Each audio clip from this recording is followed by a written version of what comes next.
as a mere product of instinct, heredity, and environment.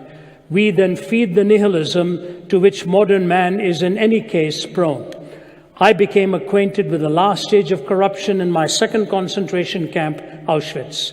The gas chambers of Auschwitz were the ultimate consequence of the theory that man is nothing but the product of heredity and environment, or as the Nazis like to say, of blood and soil. I am absolutely convinced that the gas chambers of Auschwitz, Treblinka, and Majdanek were ultimately prepared not in some Ministry of Defense or other in Berlin, rather at the desks and in the lecture halls of nihilistic scientists and philosophers. I misspoke in the beginning by talking about the third time he was there. It was after his second visit in Auschwitz. And I want to present to you tonight a talk on what it means to be human, and present to you what I think the biblical answer would be to that question. But before I move into the heart of that, I want to read for you two other statements. What an honor it is to be standing behind this lectern here where Dr. King himself had the honor of speaking once, and for me to have this privilege of giving you this talk. In 1964, when he received the Nobel Prize, one of the stanzas in his acceptance speech said this: "I accept this award today with an abiding faith in America and an audacious faith in the future of mankind. I refuse to accept despair as the final response to the ambiguities of history. I refuse to accept the idea that the isness of man's present nature makes him morally incapable of reaching up for the eternal oughtness that forever confronts him. I refuse to accept the idea that man is mere flotsam and jetsam in a river of life, unable to influence the unfolding events which surround him. I refuse to accept the view that mankind is so tragically bound to the starless midnight of racism and war that the bright daybreak of peace and brotherhood could never become a reality. I believe that unarmed truth and unconditional love will have the final word in reality. I refuse to believe that man is mere flotsam and jetsam in a river of life. I refuse to believe that we are so tragically bound to the starless midnight of racism and war that the bright daybreak of peace and brotherhood can never become a reality. I believe that unarmed truth and unconditional love will have the final word in reality. I often have thought, in fact, I ponder many times when I'm crisscrossing the globe and see some other tragedies, and I sit back and think of the great men and women on whose shoulders we stand, whether it be the likes of Gandhi or the likes of Dr. King himself, many others who have fought so hard for preserving dignity and civility, even in the intensity of things that really divide us. What would Dr. King have said looking at the vitriol in our time? I recall speaking last year this very month to a group of journalists in Washington. And a woman came up to me afterwards and said, I have spent 30 years in the State Department. 30 years. She said, I have never seen the mood so toxic as it is now. She said, Ravi, it's unbelievable all that has happened in just a few years and in one generation, when the mood is so toxic. How do we treat each other through our disagreements? How do we convey truth to one another in a civil manner, realizing that we may have deep-seated differences? I happened to have make a quick overnight stop in Orlando on my way here from Atlanta because my grandchildren were vacationing and enjoying Disney World and so on. And so I took a few of the rides in there, sitting next to my 5-year-old grandson, wondering what kind of a world he will be seeing maybe 20 years from now. And as we were going through that beautiful ride, it's a small world after all. You know, it's a beautiful ride, but that melody stays with you all night long. You can't go to sleep if no, you're muttering away at that. And then to watch him just marvel at all that science and technology has done. One of those was called soaring. You just sit and watch the spectacular display of technology. And I had to hold on to his hand and say, it's just imagination, Jude. It's just imagination, because those planes come flying just over your head and so on. The biggest thrill I had was in watching them have a great time. And so my question to you is, what is going to determine the difference? A few days ago, Atlanta was beaten quite convincingly at the end of the game by the Patriots. What if the Falcons had said, we want to stop the game at halftime because we're winning right now? No, that's not the way the game is played. It's played with 4 quarters. It's played with rules. And what I fear now in America's history, we are trying to change the rules, and we face possibly a dire outcome if we don't live by the rules again. Laws were given for a reason, to give us boundaries of behavior. But the Christian message tells us something beyond laws when it talks about grace and truth. And so I want to present to you as quickly as I can what it is that the Christian worldview gives to you and to me about what it means to be human. 3,000 years ago, David said this, when I consider your heavens, the work of your fingers, the moon and the stars which you have set in place, what is man that you are mindful of him, or the son of man that you care for him?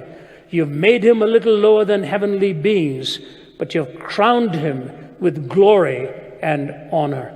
It's an incredible statement made 3 millennia ago by the sweet singer of Israel, who wrote in the Psalms on the glory and the majesty of the created order and that supreme expression in what we call humanity. What is there in man that you're mindful of him, or the Son of Man that you visit him? I want to give you 4 simple truths that the Judeo-Christian worldview presents about what it means to be human. 1 or 2 of them will be repetitive, but hopefully we will also get beyond that. Number 1 is that the Bible talks of a designation, or if you wish, a creation. That there is a designation, there is a designed order to who you and I are. You see, it was, I think, Chesterton who said, you and I can sit and revel in a sunset and pay a huge compliment to how beautiful the sunset is, but the sun will never return the compliment.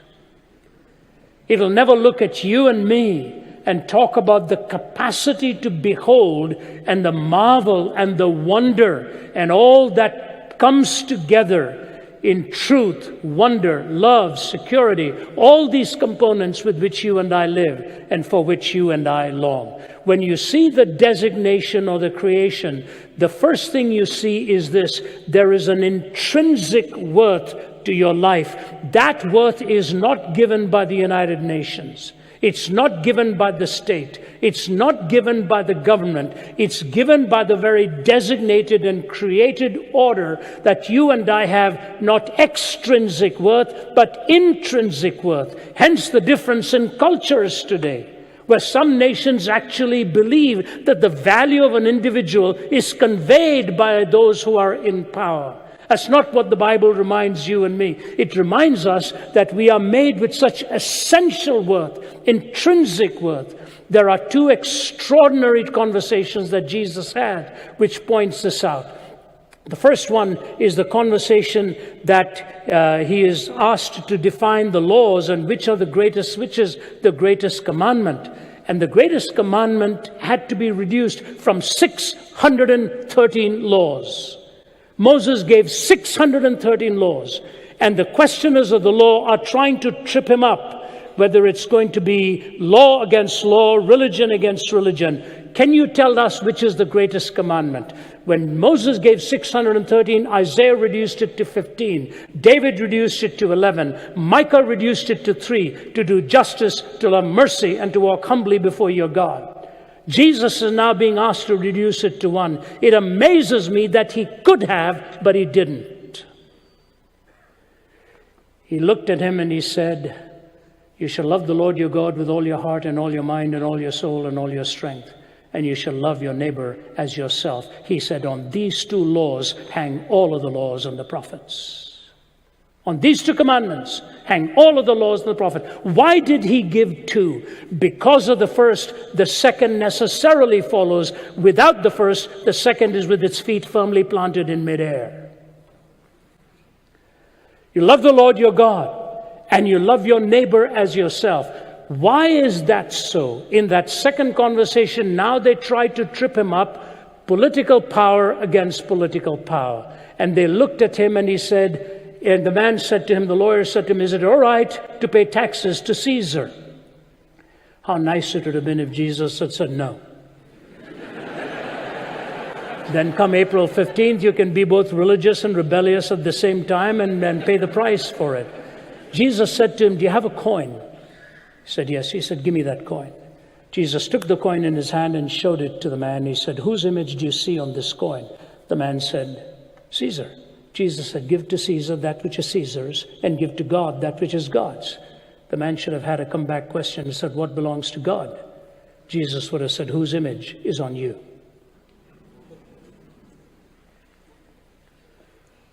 That trip-up question failed because they saw what Jesus actually said, even with his antagonist.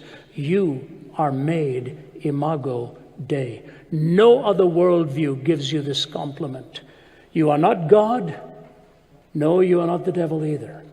There's a Hindi song that anybody Hindi speaking here says, Na main Bhagwan hu, na main shaitan hu, duniya jo chaho samjhe, main to insan hu. I'm not God.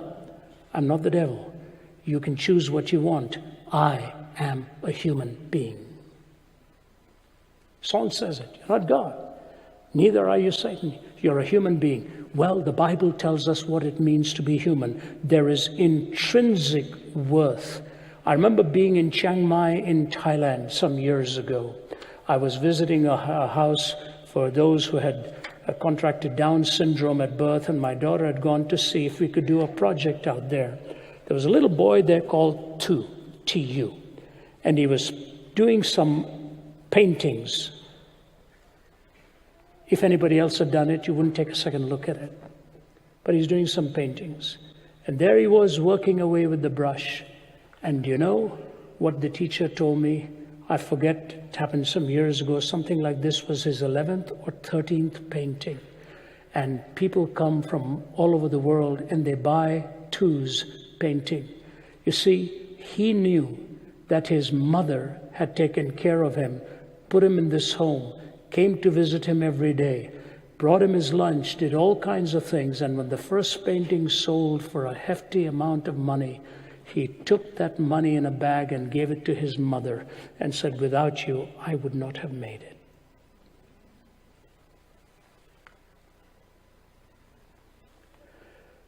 I stood next to the boy and I said, will somebody please take a picture of me with this boy? He's a hero. His heart knew value and what it meant to have intrinsic worth from another human being. My grandson Jude is 5. I've told this story many times, and out of the mouth of babes, says the Bible, you will hear, you have ordained praise. One day my daughter Naomi, his mother, lost her car keys, and she couldn't search and search. She slapped her forehead and said, I'm losing my mind. And he was 3.5 years old at that time. Jude came and stood in front of her and said, Mommy, whatever you do, please don't ever lose your heart, because I'm in there. A child who learns value and intrinsic worth. That's what the Bible says to you and me. You are not the random collocation of atoms. You're not an accidental blip on the radar screen of time. God has given to you essential and intrinsic worth, and I have no right to violate you, because you are created imago Dei. Intrinsic worth, but so it is, there is a reflective splendor.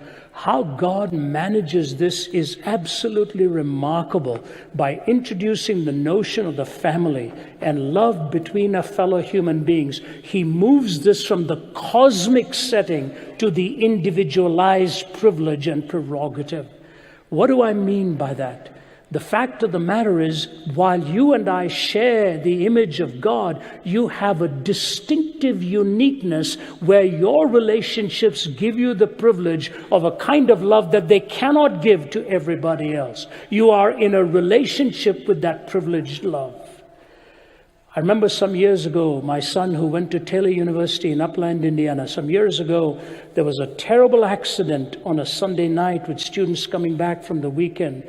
And an 18-wheeler or something crossed the median and smashed into this van where many of the students were. And all of them were killed, I believe, except for one. And the parents were informed. They came and conducted the funeral and everything for each one of them. But the one girl that survived was a girl called Laura Van Ryn. And so they informed the Van Ryn family to come and take care of their daughter. She was smashed up, banged up, beyond recognition. And the Van Ryn family stood around that bed day after day, night after night. And I'm not 100% sure how it went, but I think her boyfriend was also there. And the more of the days went by, when he asked questions, he looked at the parents and said, something is wrong. She's not answering these questions properly. And the father got exasperated and said, what is the matter with you? She's been hit. She's been so sidelined for some time. Just give her. He said, no, something is wrong. Finally, one day, she looked up from her pillow and looked at them and said, why do you keep calling me Laura? I am not Laura. I am Whitney. I am Whitney Sirac. Parents were shaken by this, called the president's office, said, was there a young woman by the name of Whitney Sirac in that van? Said, yes. Well, your coroner has made a mistake. The girl that we've thought is our daughter lying in this bed is not Laura at all. This is Whitney Sirac. You better call the coroner right now and get this thing straightened out. Well, the girl was right, and the coroner lost his job. He'd not done any of the DNA testing that was needed. And he told the parents of the Van Ryn family, this is your daughter Laura. It wasn't. Whitney Sirac was finally released, but you can imagine the trauma. The girl who was buried as Whitney Sirac was actually Laura Van Ryn. The parents had to go to the grave, change the grave, the marker. The parents who thought they had buried Whitney came and stood by her side. There's a distinctive and particularity to your life that God reminds you and me is never lost in the sea of humanity. And what he cares about you as an individual is a unique Christian gift with the particularity of your value. Many of you may not even know this. I was 17 years old in Delhi when I tried to take my own life. I had never opened a Bible in my life. Never gave God any serious thought. A man walked in with a Bible and wanted to read it to me. My mother wouldn't allow him to read it. I was in critical condition. They didn't expect me to live. The poison that I put into my system was expected to work and literally take my life within a few days. But as that scripture was read to me, never having opened the Bible, and the Bible verse that was read to me was from John 14:19. Jesus said, because I live, you also shall live. And I just muttered the prayer of a desperate man. I said, I don't know what all this means. I really don't know who you are. But if you know what life is all about, I don't. I want the life that you can give to me. I stand before you today as a 70-year-old man. 53 years ago, God changed my life by reminding me that he cared for me as an individual and pursued me all the way to that hospital bed. I never dreamed of the day that I'd be standing in front of audiences all over the world telling them what it really means to live. Intrinsic worth and a reflective splendor. Secondly, and quickly, there's an incarnation. From the designation or creation to the incarnation, the Word became flesh and dwelt among us full of grace and truth. I don't have the time to go into this, but I want you to remember this. Truth is a powerful and the most valuable thing in the world, but uncoupled with grace, it can become merciless and cruel. Uncoupled with grace, it can become merciless and cruel. And the grace of the Christian gospel is so unique. When you read the prodigal son's story, the boy comes back after squandering all of the inheritance. And the amazing thing about that story is what happens next. It is not so much that he comes and falls into the house at his father's feet, but the father leaves the home and goes to meet him outside there. That was grace, mercy, kindness, and love. All of us need that grace sometimes, especially when we've blundered hard and long and made huge mistakes. In the incarnation, the grace that was offered. I was doing an open forum in Damascus, Syria, and the leading Shia sheikh there by the name of Sheikh Hussein was a very kind gentleman. We dialogued for 3 hours. Between us, the interpreter. He would ask me a question about my faith, I would answer it. I would ask him a question about his faith, he would answer it. And an audience was listening in. He always graciously addressed me as professor, professor, professor. In the last moment when it all was coming to an end, he totally surprised me when he looked at me and he said, Professor, I think I have to say something to you. It's time for us to stop asking if Jesus died on the cross and to start asking why. It's from the Shia cleric, Sheikh Hussein in Damascus, the leading Shiite. I said, Sir, do I have your permission to quote you? He said, yes. He said, it's something we need to think about. And that's why the hymn writer says, what language shall I borrow to thank you, dearest friend, for this thy dying sorrow, thy pity without end? O make me thine forever, and should I fainting be, Lord, let me never, never outlive my love for thee. See, the church has been guilty of showing very little grace. And Christendom, when it was in political power, did not set a good example. I just ask you to do one thing. Don't judge Jesus by what you've seen in the church. Whenever religion becomes politicized, it destroys both politics and religion.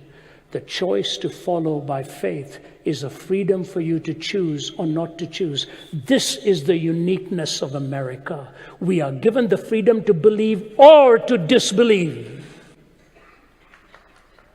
We are given the freedom to believe or to disbelieve. Faith that is born, that is engendered within you, can never be coerced. It will not be that trust and that belief, because it's wrapped into love and truth, and the choice is that sacred trust God gives to you. So you've got the designation, the incarnation. I'll just mention one more. Thirdly, transformation. The Bible talks about the transformation of the human heart, how God is able to change the heart of an individual and change it from hate to love and from anger to mercy and grace. I will just give you one illustration of this and mention my fourth thought and be seated. I've had the privilege of going to Angola prison in Baton Rouge, Louisiana several times, and it's about 20 miles out of there. It was the most deadly prison in America. There were over 5,000 prisoners there, 85% of whom are on 85% of whom are on life without parole, and about 40 or 50 of them are on death row. My colleagues sitting here, Abdu and 2 or 3 others sitting there, have all had the privilege of going there together with them. We've stood on the other side of the bars talking to people in death row. Abdu had the privilege, I had the privilege of speaking at their chapel and talking to them about Christ. The chaplain who came there some years ago with the girth of a southern sheriff, ample walk, walked in there and he said, I can change this prison. It was the bloodiest prison, as I said. When you checked in, they gave you a knife to defend yourself. When he became the warden, there was blood on the carpets, blood on the ceiling, blood on the walls. He said, allow me to do this my way, please. He put Bibles in every cell. He held chapel every day, opened a theological seminary in there for them to be able to get a degree, and began to work with them in ways that would give them the truth about Christ's love for them. And they were free to come to chapel if they wanted to or not. The place became packed. The first time I spoke there, I saw the prisoners leading in worship. It was amazing. None of them are allowed to leave those confines. At the end of it, one of the men who was leading in worship looked to me like a man in his 30s. I said to him, will you allow me to ask you a pretty blunt question? He said, sure. I said, are you here on life without parole? He said, yes, sir. I said, so you'll never get out of here? He said, no, sir. I said, you see the dogs out there? They'll follow you within minutes of you leaving out here. We are 20 miles away from the nearest road. I said, how does it feel? He said, Mr. Zacharias, I want to tell you something. If you knew what I did and why I am here, you would never ask me that question that way. Sir, for the first time in my life, I am free. Because out here, I found Jesus Christ who changed my heart. And I'm delighted to spend the rest of my life behind these prison bars because of the freedom that I now have inside me. He said, pray for my parents. They think they are free when they are really in chains. Amazing. Ooh, the prisoners cooked for us. The prisoners gave us our meal. When we stood in line to get that, I looked at the guy next to me, the prisoner. I said, why don't you go first? He said, hey, man, I'm not going anywhere. You go and get it yourself. Some of them are doing their PhDs behind prison. One of them doing his dissertation on Augustine, another on Calvin, and they were talking in such incredible terms. God changes the heart and your hungers and your desires. And so we've got the designation, we've got the incarnation, we've got the transformation.